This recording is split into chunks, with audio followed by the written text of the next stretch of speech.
invisible to humans.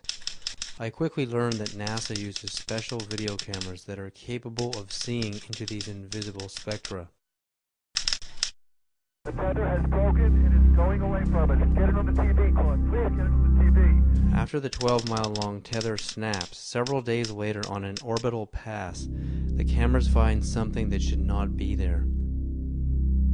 In the NASA STS-75 tether incident of March 1996, we find NASA using ultraviolet light-sensitive video cameras.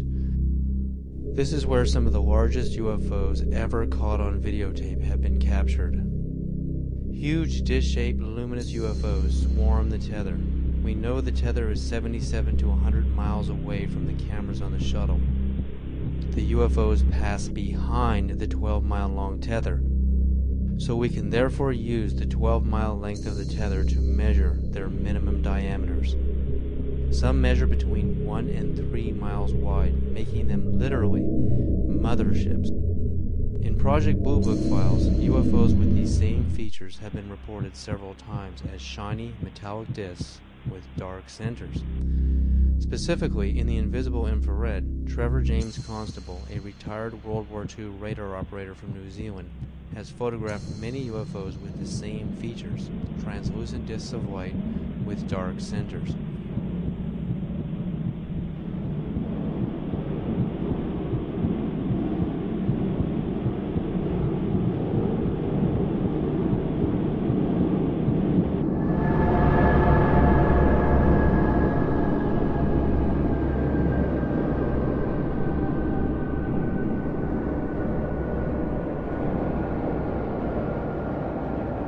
Time has come to lift the veil of secrecy and let the truth emerge so there can be a real and informed debate about one of the most important problems facing our planet today.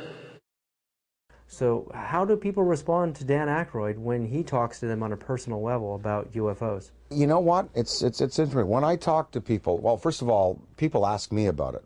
They come to me and they say, oh, well, you know, we saw an interview, we heard an interview, they heard the thing on Art Bell that we did. They come to me and ask me about it. So it's not like I have to go out there and crusade and say, hey, did you hear about the latest Mexican case? They've seen CNN, they've seen Fox, they've seen the Daily News. They come to me and ask me about it, and I basically lay out, you know, my thoughts on it. I'd say half the people that I speak to about this have either seen themselves, heard about it from a credible witness, or are willing to accept.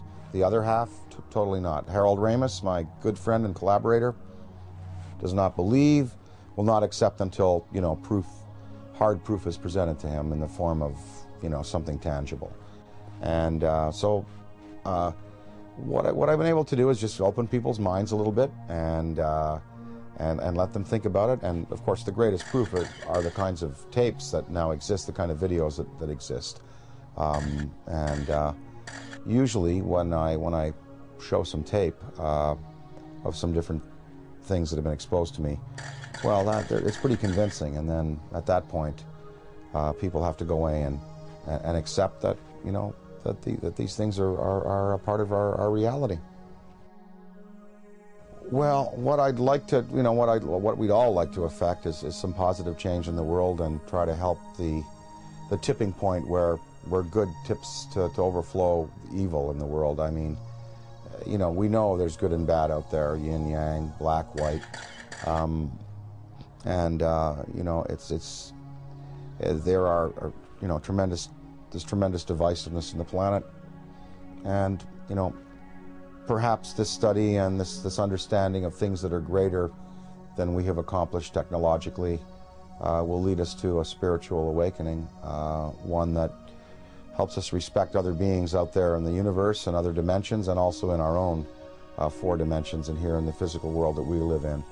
The sacredness of human life, the willingness to get along a little better, to relinquish materialism and territoriality in favor of a more comprehensive worldview, in which we unite and we all feel the energy within us as as part of a universal light.